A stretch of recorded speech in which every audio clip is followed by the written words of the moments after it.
Samantala, medical assistance naman ang hatid ng Department of Health sa mga individual at pamilyang nananatili sa mga evacuation centers bunsod ng kalamidad. Si Graciela Corazon para sa balita. Binisita ng Department of Health or DOH ang iba't ibang evacuation center para maghatid ng medical assistance sa mga naapektuhan ng kalamidad. Pinangunahan ni Health Secretary Ted Herbosa ang pagbisita nito at kinamusta ang mga kalagayan ng nasa evacuation center para siguraduhin na natututukan ang mga pangangailangan ng evacuees.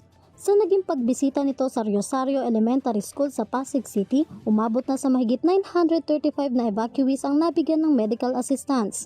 Kabilang sa binibigyang prioridad ang mga nasa child-friendly spaces.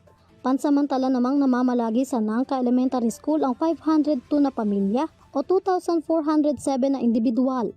At sa H. Bautista Elementary School na may 603 na pamilya o 3,800 na evacuees sa Marikina City. Matapos ang naging pag-iinspeksyon ng DOH Metro Manila Center for Health Development at Marikina City Health Office, tiniyak nito na tuloy-tuloy ang 24 oras na operasyon ng mga clinic sa evacuation centers.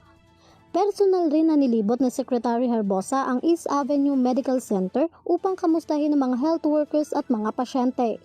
Nauna nang nagbahagi ang ahensya ng mga karagdagang gamot tulad ng doxycycline, diabetes maintenance, vitamins, maintenance sa hypertension, antibiotics at gamot sa ubo at first aid kits sa mga LGU na naapektuhan ng ulan at pagbaha.